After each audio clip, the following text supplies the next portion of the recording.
আল্লাহ রাব্বুল আলামিন পৃথিবীতে অগণিত অসংখ্য সৃষ্টি করেছেন।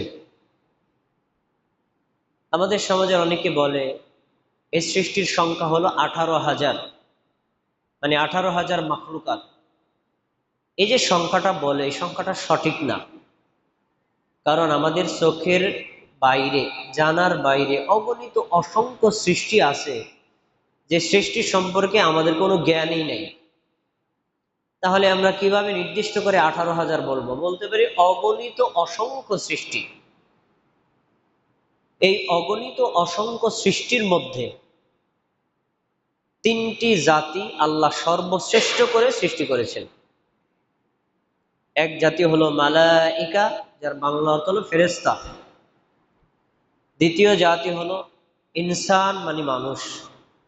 তৃতীয় জাতি হলো জিন বা দানব।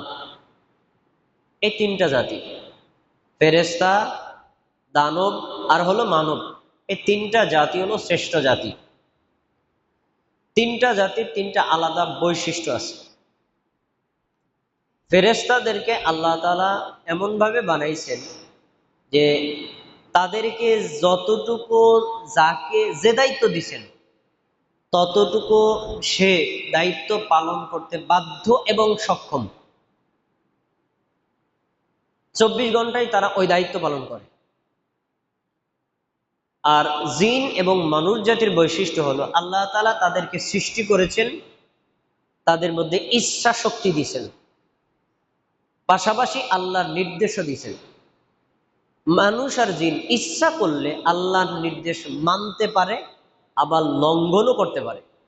কিন্তু ফেরেশতা জাতি মানতে বাধ্য, লঙ্ঘন করতে পারে না। এই জন্য ফেরেশতারা 24 ঘন্টা ইবাদত করে কোনো নেকি পাবে না।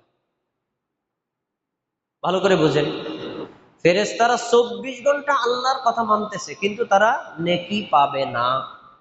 কেন? তারা ফিক্সড, তাদের কোনো ইচ্ছা শক্তি নাই।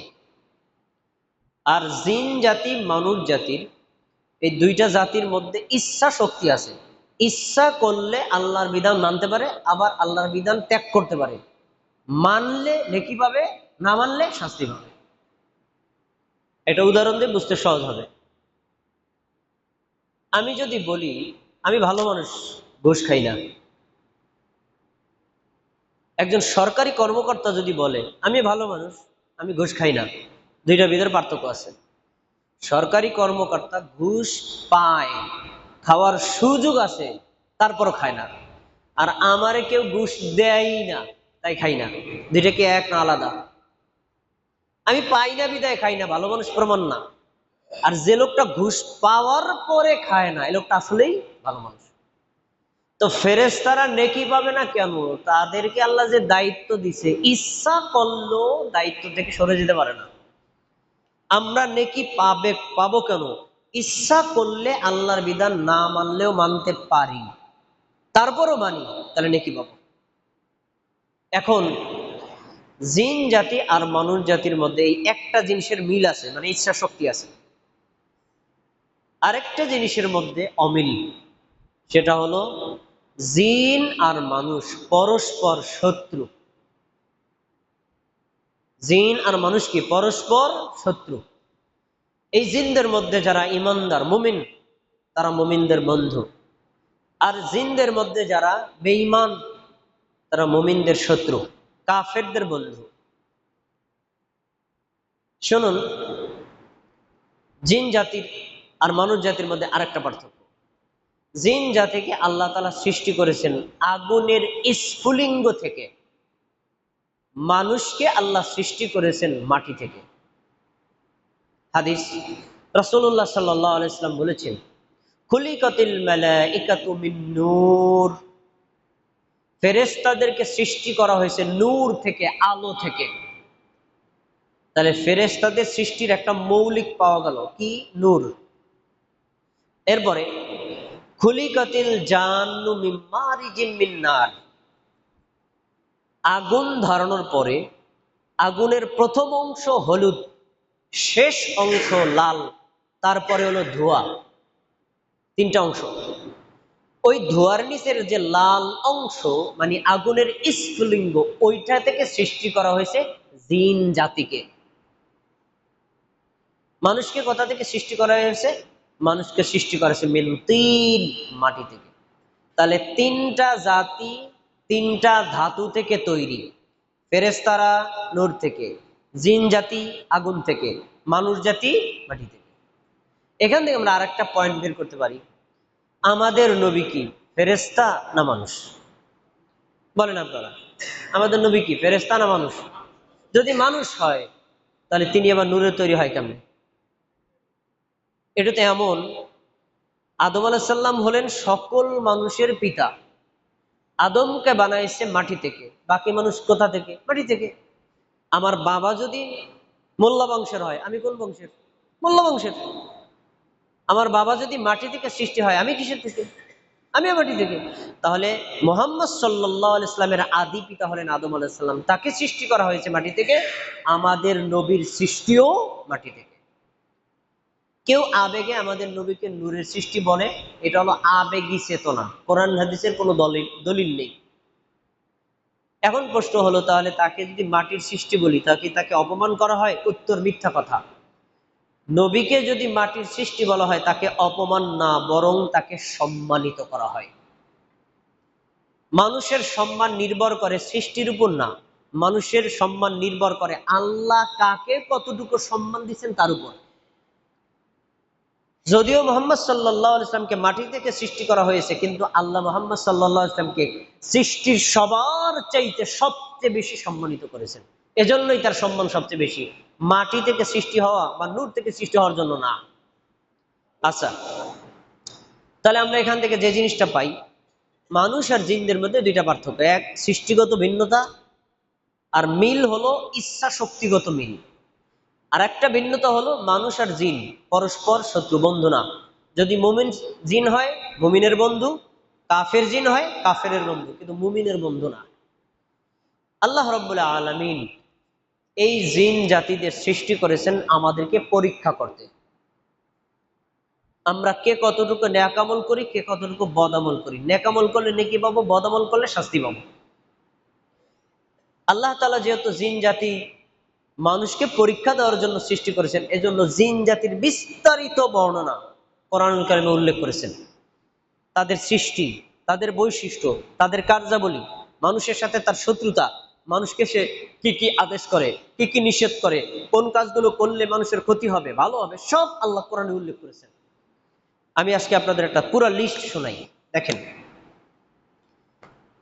মানুষ এবং শয়তান এমন শত্রু, মানুষ জন্মের সাথে সাথে শয়তান শত্রুতা শুরু করে। দলিল, ক্বালাত রাব্বি ইন্নী ওয়াদাতুহা উনসা।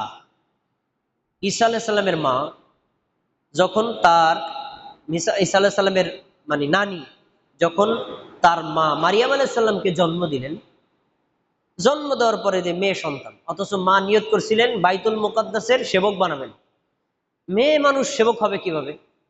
এই কথা যখন বলছে, তখন আল্লাহ তাআলা মারিয়াম আলাইহিস সালামের মাকে বলছে, ইন্নী সাম্মাইতুহা মারিয়াম, তোমার যে আমি কন্যা সন্তান দিছি, নামটা আমি আল্লাহ নিজে রাখলাম, ওর নাম মারিয়াম।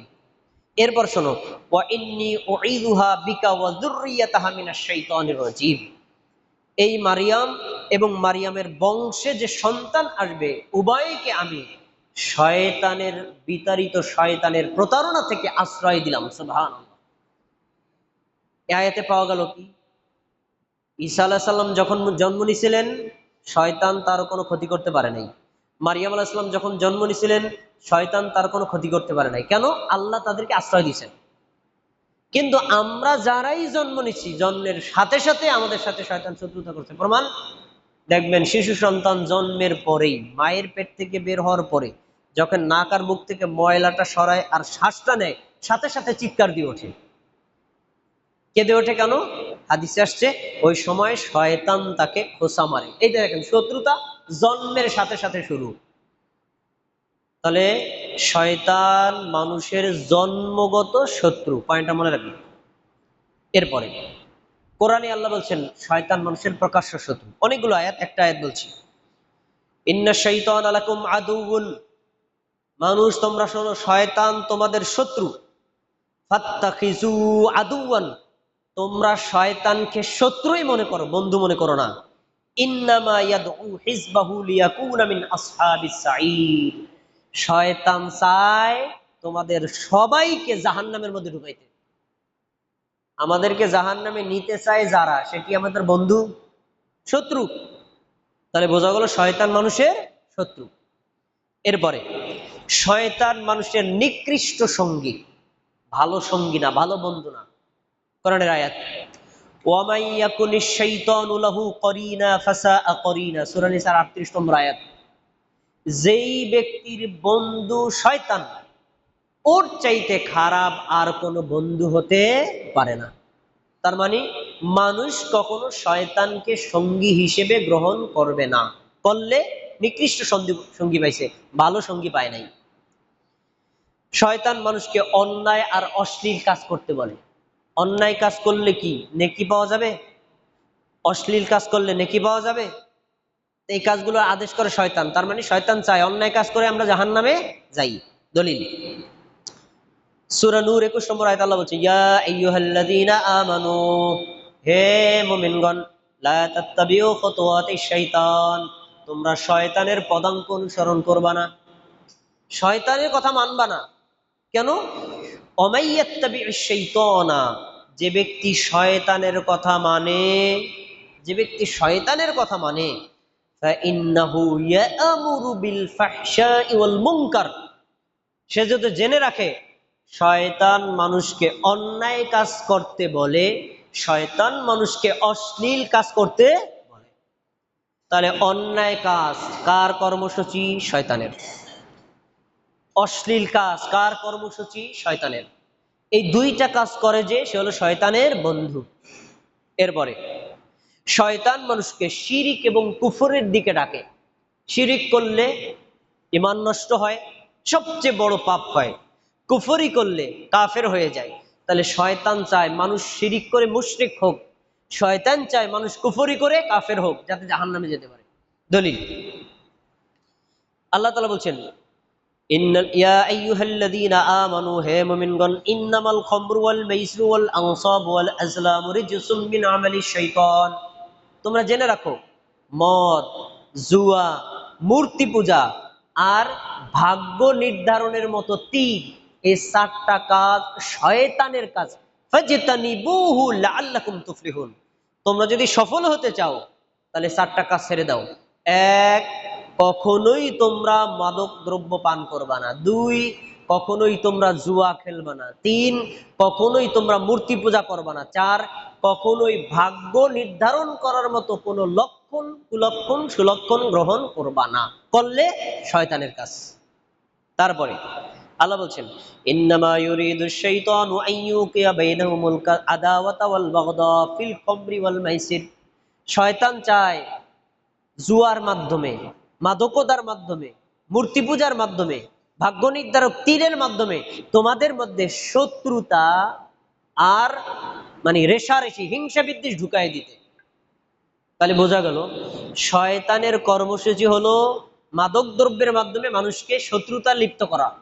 শয়তানের কর্মসূচি হলো জুয়ার মাধ্যমে মানুষের মধ্যে শত্রুতা লিপ্ত করা।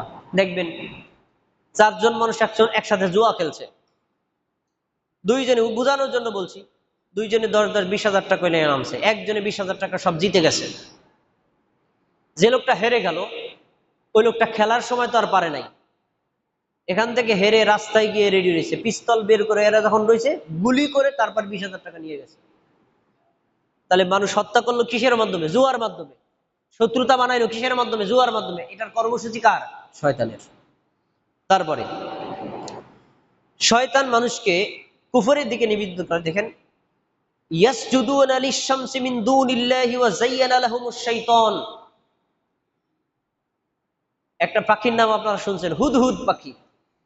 হুদহুদ পাখি সুলাইমান আলাইহিস সালামকে সংবাদ দিলেন, আমি ইয়ামানের একটা শহর, তার নাম সানা, ওখানে দেখেছি একটা রাজত্ব আছে, ওই রাজত্বের মালিক যিনি, তিনি হলেন রানী, মহিলা না, পুরুষ না, একজন মহিলা হলেন দেশের রানী, তার নাম বিলকিস।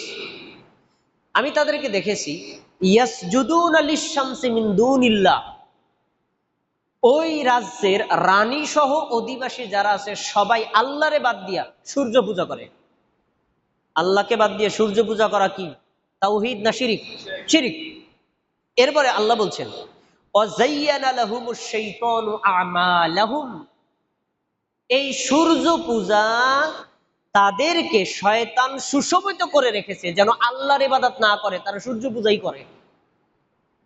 তাহলে আল্লাহকে বাদ দিয়ে সূর্য পূজা, চন্দ্র পূজা, পীর পূজা, কবর পূজা, মাজার পূজা, ব্যক্তি পূজা, স্থান পূজা, কোন জড়বস্তু জীববস্তু পূজা, এটা কার কর্মসূচি? শয়তানের কর্মসূচি। এটা হলো শিরকে লিপ্ত করার মাধ্যম, কোরআনের বর্ণনা। তাহলে বোঝা গেল শয়তান মানুষকে শিরকে লিপ্ত করতে চায়। এরপরে কুফর, কামাসালিশ শাইতান, আল্লাহ বলছেন শয়তানের উদাহরণ নাও। উদাহরণ কি?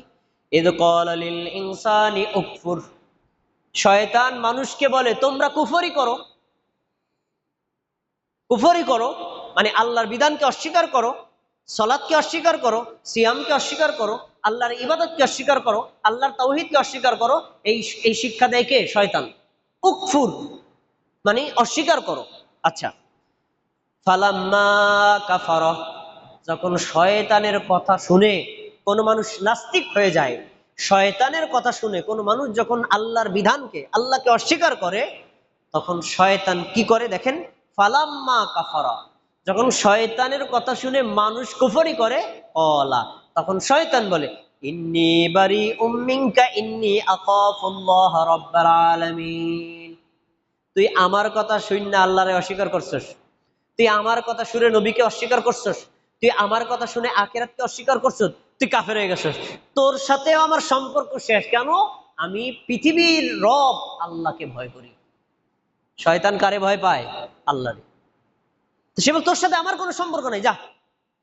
এতদিন যখন আপনি কুফরি করলেন না তখন আপনার সাথে ভালোই সম্পর্ক ছিল, যখন কুফরি করেছে তোর লাগে আর কোনো সম্পর্ক নাই, তুই কাফের হয়ে গেছিস, এবার তুই জাহান্নামী, আমার ডিউটি শেষ।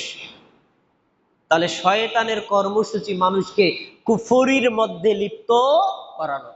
একটা হাদিস আছে এরকম, কিছু মানুষ কৌতূহলী, এই কৌতূহল ভালো জিনিস।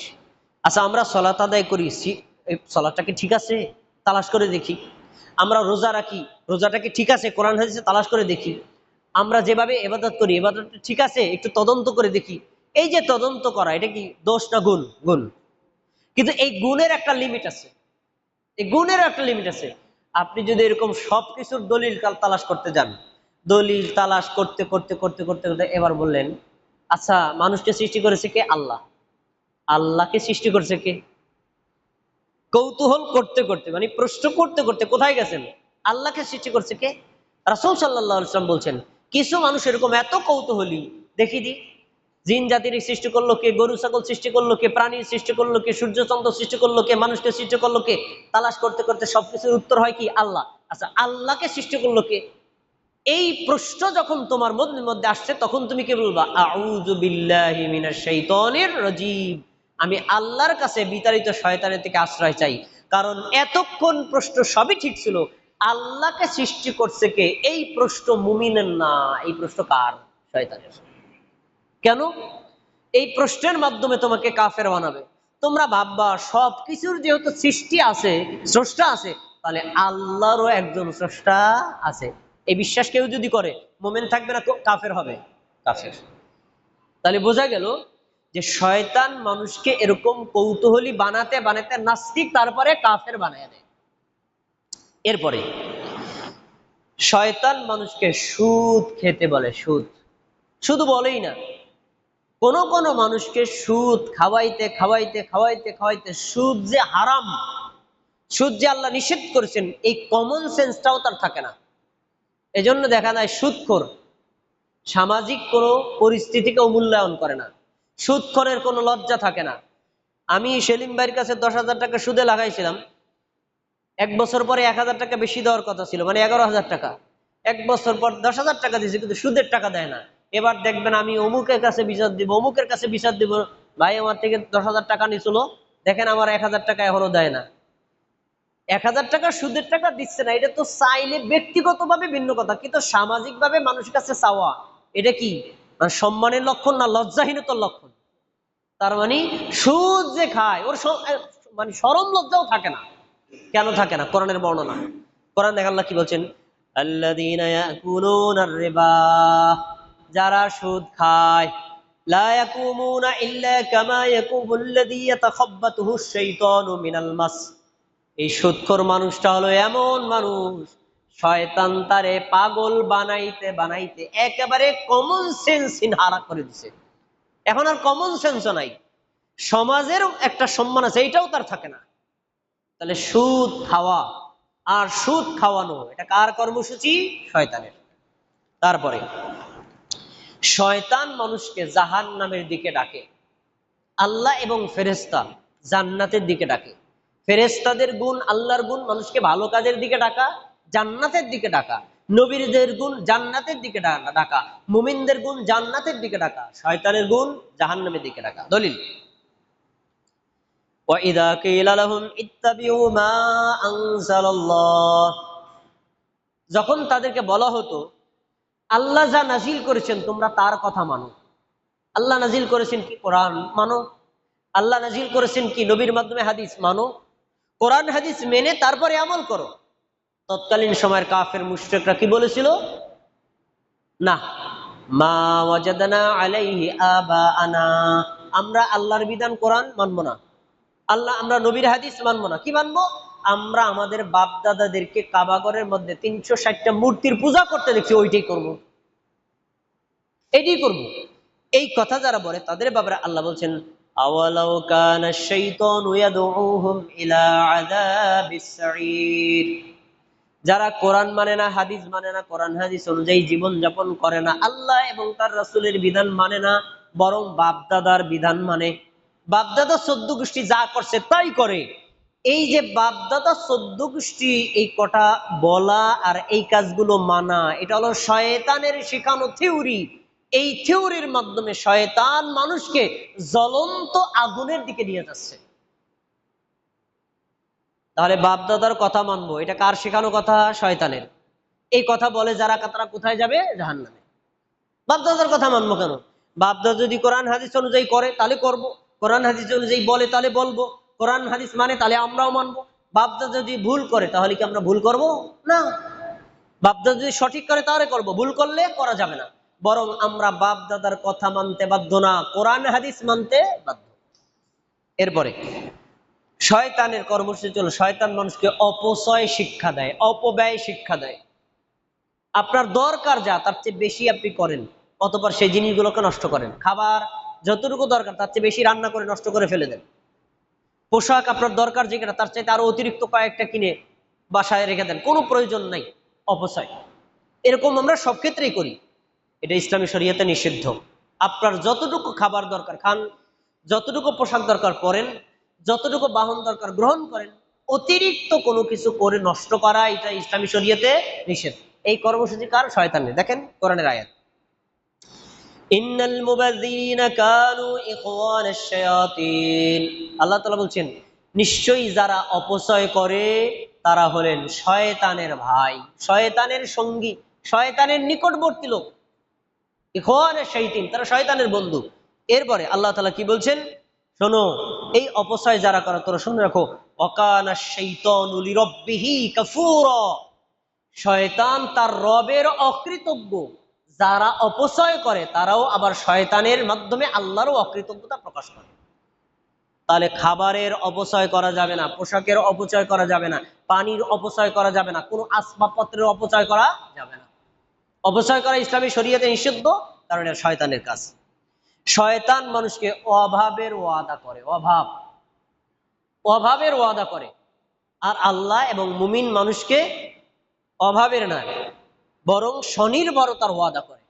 দেখেন আল্লাহ তাআলা কোরআন মাজিদে বলেছেন, তোমাদের মধ্যে যাদের বিয়ে করতে সক্ষম, অভাবের কারণে তারা বিয়ে করো না, তোমরা বিয়ে করো, আল্লাহ তাআলা নিজ রহমতে তোমাকে সক্ষমতা দান করবেন। সুবহানাল্লাহ। তাহলে বিয়ে করলে রিজিক বাড়ায় দিলে ওয়াদা কার? আল্লাহ। রিজিক বাড়লে কি অভাব চলে যায়? আর শয়তান মানুষকে শিক্ষা দেয় তোমার অভাব হবে।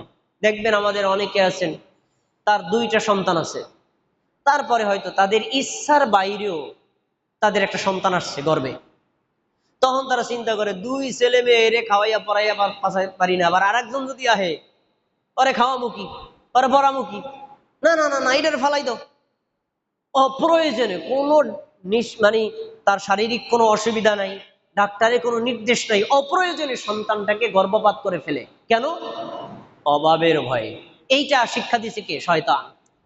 শয়তান মানুষকে অপব্যয় শিক্ষা দেয়। তা আপনি এই যে অভাবের কারণে সন্তানটাকে যে ফেলে দিলেন, একটা মানুষকে হত্যা করার গুনাহ আপনার ঘাড়ে চাপছে, এটা করা যাবে না। দেখেন আল্লাহ তাআলা কি বলছেন, আশ-শাইতানু ইয়া'দিকুমুল ফাকরা ওয়া ইয়া'মুরুকুম বিল ফাহশা। শয়তান মানুষকে অভাবের ওয়াদা করে, শয়তান মানুষকে অশ্লীল কাজ করতে বলে। আল্লাহু ইয়া'iদুকুম মাগফিরাতাম মিনহু, আর আল্লাহ তোমাদেরকে ওয়াদা করেন, আসো আল্লাহর দরজা অনেক বড়, আসো আল্লাহ ক্ষমা করে দিবেন, আসো আল্লাহ রহমত দিবেন, আসো আল্লাহ রিজিক দিবেন। কেন? আল্লাহ হলেন রাজ্জাক, অধিক রিজিক দাতা। তাহলে এখানে পাওয়া গেল কি? শয়তানের কর্মসূচি আল্লাহর কর্মসূচির উল্টা, তাই শয়তানের কোনো মানুষ অনুসরণ করতে পারবে না। এরপরে শয়তান মানুষকে পথভ্রষ্ট করে, হেদায়েত থেকে বঞ্চিত করে। হেদায়েত কি? জান্নাতের রাস্তা। হেদায়েত কি? ইসলামের রাস্তা। হেদায়েত কি? ইমানের রাস্তা। এই ইমানের রাস্তা, ইসলামের রাস্তা, জান্নাতের রাস্তা থেকে শয়তান ভুলাইয়া দেয়। দেখেন রাসূল সাল্লাল্লাহু আলাইহি সাল্লাম একদিন সাহাবীদের সামনে রেখা অঙ্কন করছেন। রেখা, চমৎকার হাদিস, সুনান ইবনে মাজার 11 নম্বর হাদিস। তিনি তার হাত দিয়া মাটিতে প্রথমে সোজা একটা সরল রেখা অঙ্কন করলেন। সরল রেখা, সরল রেখা। তারপরে ডান দিকে এদিকে একটা, এদিকে একটা, ডান দিকে দুইটা। এরপরে বাম দিকে এদিকে একটা, এদিকে একটা, দুইটা। সবাই বুঝতে বোঝেন। সরল রেখা সোজা একটা, তার ডান পাশে কয়টা, বাম পাশে কয়টা, এবং এই ডান পাশের দুইটা কিন্তু সোজা রেখা না, বাঁকা রেখা, বাঁকা রেখা। এরপরে রাসূল সাল্লাল্লাহু আলাইহি ওয়াসাল্লাম তার ডান হাতের এই তর্জনী আঙ্গুল সাহাবীদের সামনে সবাই মাঝখানে রেখে বলছেন, হাযা সাবিলুল্লাহ, এটা হলো আল্লাহর পথ। খেয়াল করে সবাই আমার শোনেন, হাযা সাবিলুল্লাহ, এটা হলো আল্লাহর পথ, ফাত্তাবিউহু, তোমরা এই একটা পথের অনুসরণ করো। তারপরে ডান দিকের কথা বলছেন, ডান দিকে আছে দুইটা পথ, বাম দিকে আছে দুইটা পথ। হাদিহি সুবুলুন শাইতান, এই যে ডান দিকে দুইটা বাম দিকে দুইটা এলো শয়তানের পথ। ফালা তাত্তাবিউহুম, তোমরা ওই শয়তানের পদাঙ্ক অনুসরণ করবা না।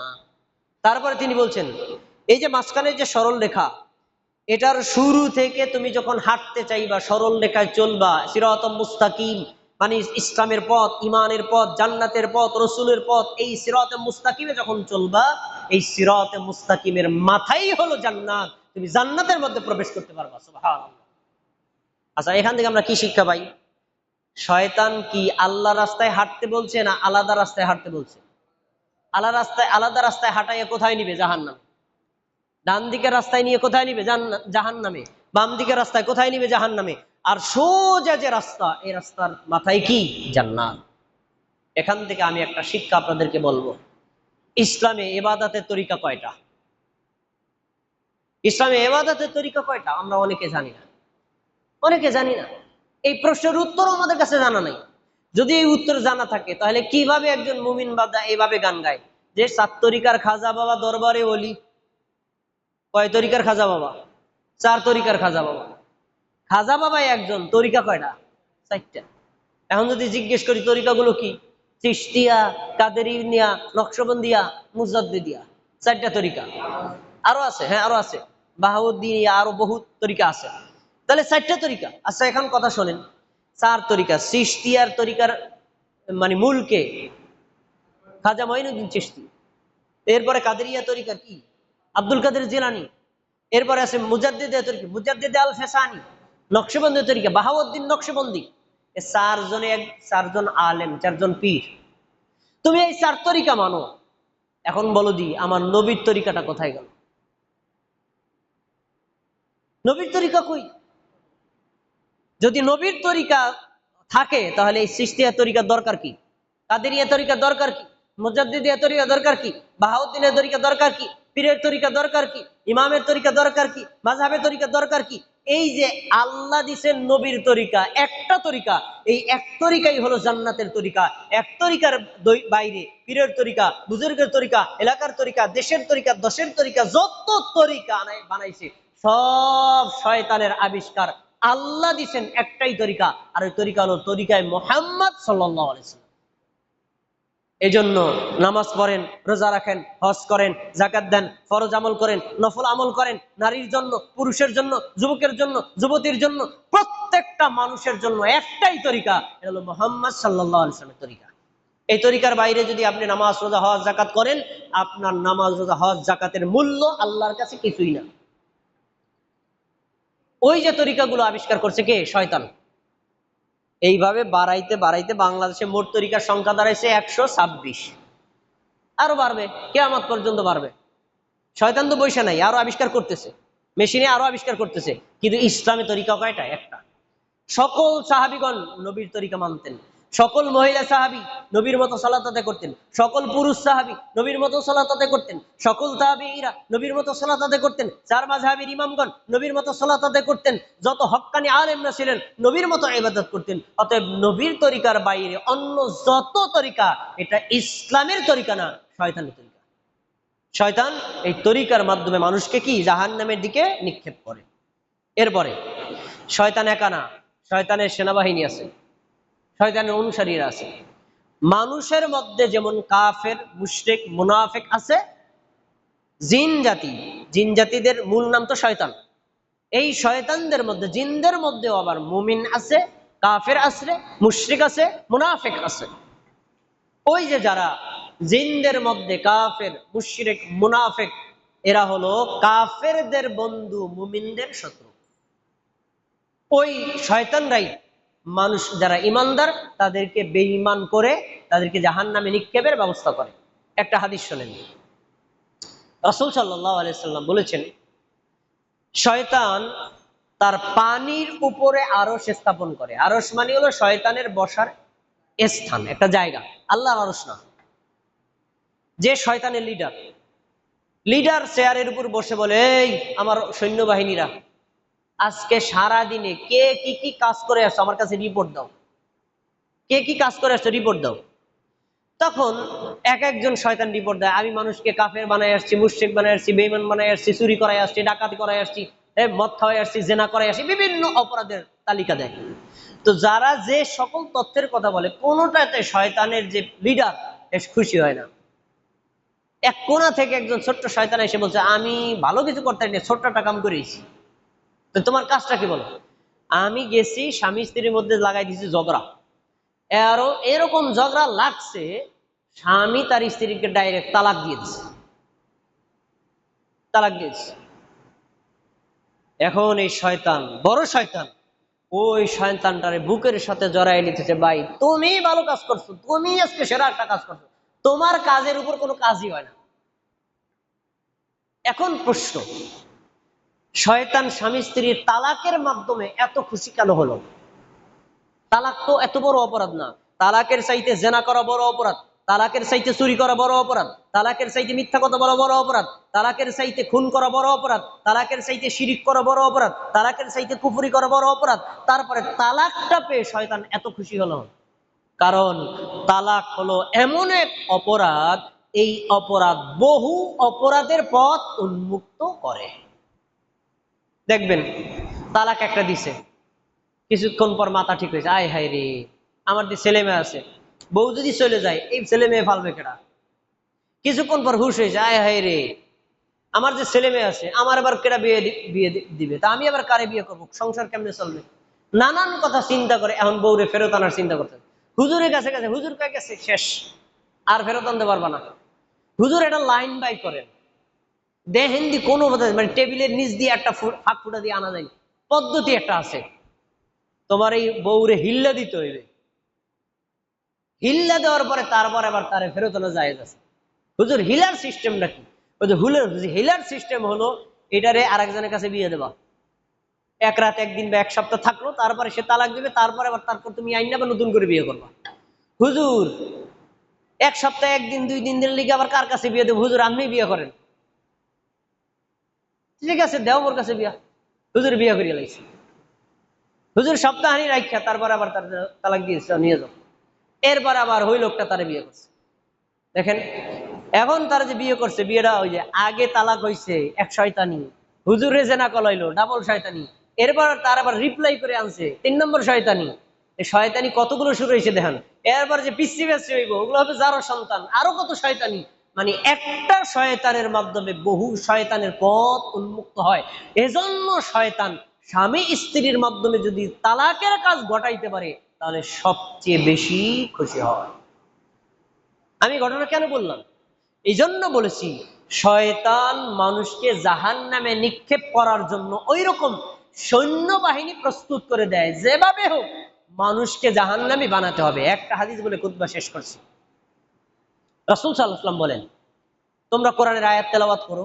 কোরআনের আয়াতের মধ্যে 14টা আয়াত আছে, ওই আয়াতগুলো তেলাওয়াত করার পরে সিজদা দিতে হয়। এগুলো বলা হয় তেলাওয়াতের সিজদা। যখন একটা আয়াত বান্দা তেলাওয়াত করার পরে সাথে সাথে সিজদা দেয়, রাসূল সাল্লাল্লাহু আলাইহি ওয়াসাল্লাম বলেন, সিজদা দেওয়ার সাথে সাথে ওই লোকটার জন্য জান্নাত বরাদ্দ হয়ে যায়। সুবহানাল্লাহ। যখন কোরআনের আয়াত তেলাওয়াত করলেন, আপনি সিজদা দিলেন, তখন আপনার জন্য জান্নাত হয়ে গেল। তখন শয়তান কাঁদতে কাঁদতে, আফসোস করতে করতে দূরে চলে যায়। আর সে বলে, আয় হায়, আমি কি একটা কাজ করলাম! আল্লাহ আমাকে বলছিল আদমকে সিজদা দে, আমি যদি দিতাম জান্নাতি হইতাম। আমি সিজদা দেই নাই, আমি জাহান্নামী। আর আদম সন্তানকে বলছে, এই যে আয়াতে তেলাওয়াত আসছে, সিজদা দে, সিজদা দিল, তার জন্য জান্নাত হয়ে গেল। আয় হায়, আমার কি আফসোস, আমি জান্নাতে যাইতে পারলাম না, ও জান্নাতে গেল, আমার কি অবস্থা! তাহলে মানুষ যদি জান্নাতি হয়, শয়তান খুশি না বেজার? বেজার। আর মানুষ যদি জাহান্নামী হয়, তাহলে শয়তান খুশি। তাহলে শয়তানের কর্মসূচি হলো মানুষকে জাহান্নামী করা। এজন্য আমাদের কাজ করতে হবে। আর অনেক তথ্য আল্লাহ কোরআনে উল্লেখ করেছেন। আমি একটা তালিকা 3 ভাগের 1 ভাগ বলছি, আরো 3 ভাগ আছে যেগুলোতে শয়তানের কাজ আল্লাহ কোরআন মধ্যে বিভিন্ন জায়গায় উল্লেখ করেছে। এগুলো উল্লেখ করার উদ্দেশ্য, মানুষ যেন শয়তানের পথ অনুসরণ না করে। শয়তান মানুষের প্রকাশ্য শত্রু, আখিরাতের শত্রু, দুনিয়াবী শত্রু। এজন্য আমরা শয়তান যে সকল কাজ করে, করতে বলে, নির্দেশ করে, এগুলো করব না, বরং আল্লাহ এবং তার রাসূল নবীগণ যে কাজগুলো করতে বলেছেন, আদেশ করেছেন, আমরা সেগুলোই করব। যদি আমরা শয়তানকে শত্রু বানাই, শয়তানের কর্মসূচি ত্যাগ করি, আল্লাহ এবং তার নবীদের কথাগুলো মেনে চলি, আল্লাহ রাব্বুল আলামিন আমাদেরকে দুনিয়াতেও শান্তি দিবেন, আখিরাতেও শান্তি দিবেন। আল্লাহ রাব্বুল আলামিন আমাদের সবাইকে শয়তানকে শত্রু, আল্লাহকে বন্ধু, আর নবীকে এবং কোরআন হাদিসকে সঙ্গী বানানোর তৌফিক দান করুন। আমিন।